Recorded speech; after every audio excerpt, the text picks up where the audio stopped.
of want them to. You don't want them like you see the flower's been cut. So the flower's been cut. That means after the flower's been cut, probably about 2 to 3 weeks, this banana can be harvested. So the energy of the banana is no longer going into the flower; it's going more into the fruit. So the fruit will get bigger, fuller. And sometimes, I mean, if you want to leave them for really long, you can almost start seeing yellow bits on the banana. It's getting yellow bit lowish. That's for sure. You want to take it off because otherwise the birds will eat it before you get to it. So yeah, just keep an eye on those bananas, and like in this case, obviously you don't want to cut banana this way because it's going to fall on the trellis. It's going to destroy all these things. So what I would do is I probably would cut a V on the other side. I would prop it up here. And then probably with 2 or 3 people, I would try to push it with a bamboo that way towards the orchard. So I would make a slot and make it go that way. So the direction that I'm going to cut it is the direction it's going to fall. So my first cut is going to be on that side. So that means it's going to fall into that direction. But since it's so much weight coming this way, I need a few people to actually push it there. Okay, so you don't want to fall in the middle of the garden. Yeah, I reckon next week you can take that one for sure. Right now we have 2 weeks left. Still maybe have a bunch left or 1 bunch. So maybe a few days we can either, or a week or 20 see how I make that one, or look for some other ones that I do better and more right. So here I planted some tomatoes. This garden is not getting any water, like automatic water. So this is for sure needs to be watered by hand.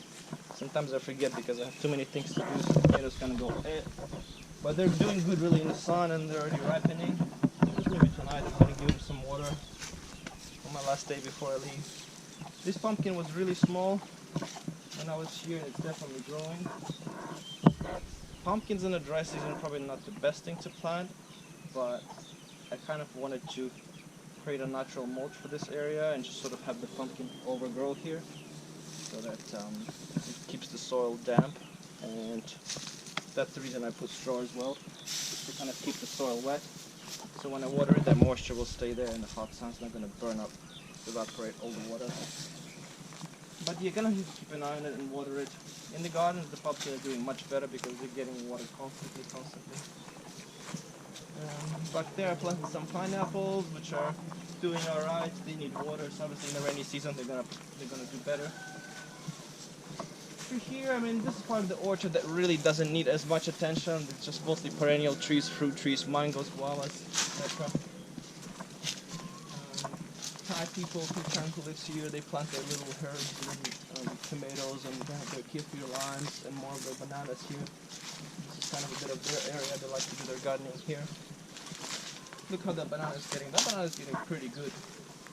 So I would say that's probably ready to go. That's looking pretty full. Yeah, I would probably harvest that one tomorrow. It's looking good.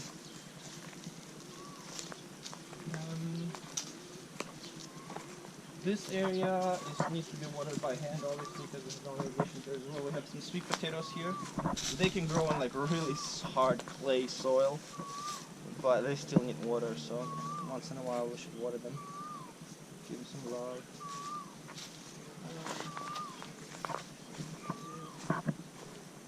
Doing good so far, Jason. I'm talking too much. No, you're doing well, man. Some areas you'll see like, oh, that space, for example, you know, like looks like an empty space.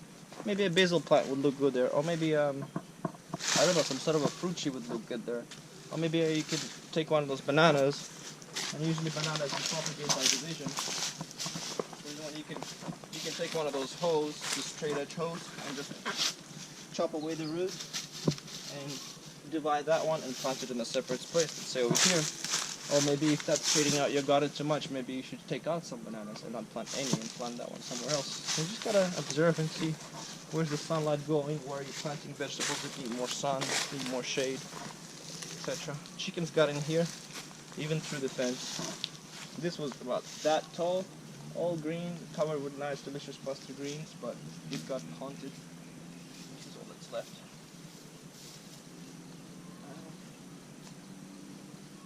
Yeah, by the way, there is no point to argue with about chickens. So, I've tried many times, but I've failed. I guess he wants both nice green gardens and chickens, but unfortunately that doesn't work together.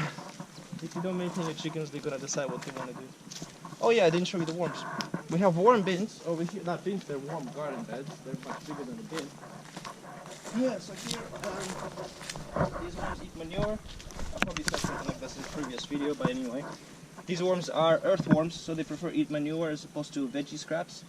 So over here we have some cow manure that we feed it with, and every day we turn on the sprinkler irrigation. Between 4 and 5:30 I'll turn it on at the pump over there for about 15 minutes so all the garden can get water.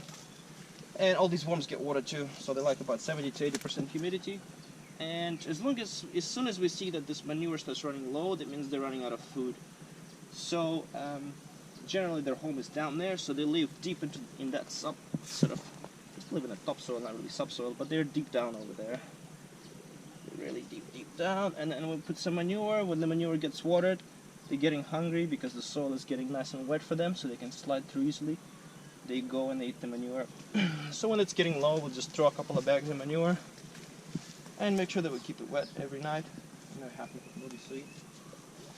Sometimes these plants gets a bit out of the way, and when you walk through here, there's many red ants falling on your head. It's a good idea to keep it down or throw it over. Otherwise, it just goes wild. A bit of a garden tour there. Definitely gonna take those papayas. They would be really good. Like here on previous video, I talked about all these trees that we have here. A lot of them are perennial, so we'll keep them out here just for getting used to the elements before they go in the soil in the rainy season. So another thing as a volunteer you can do, I mean, if you want to plant plants, you need rich soil, use good soil. You cannot just plant plants in dry clay soil. Some you can, but most of the time, the better soil you have, the more success you're gonna have. So here I've created various composts around here. This one's been here for quite a while. It's already cooled down. It's no longer hot. It's mostly 90% broken down. So I like gardening, so I like making compost because I want my plants to grow well.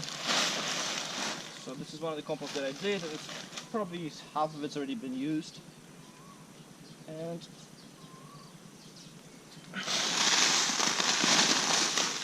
nice and airy, light.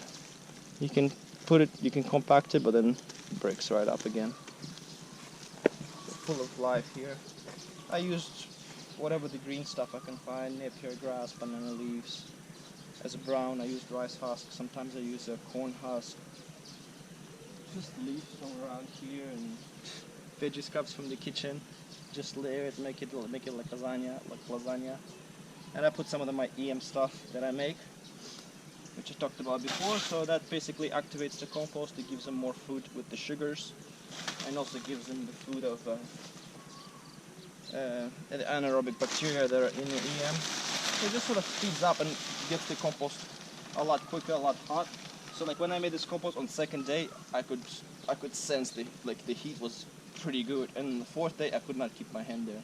So when my compost is getting really hot, then I should take my hand in there. If I can no longer hold my hand in the compost, it's getting too hot. So this is the time to turn it. If you don't turn it at that time, most of your aerobic bacteria will die, and you'll still have good, nice soil, but you won't have as much activity in the compost. And you want life, you want living soil, you don't want dead soil. You want living soil to go in your garden so that it can work with the roots of your plants, with the sugars of your plants,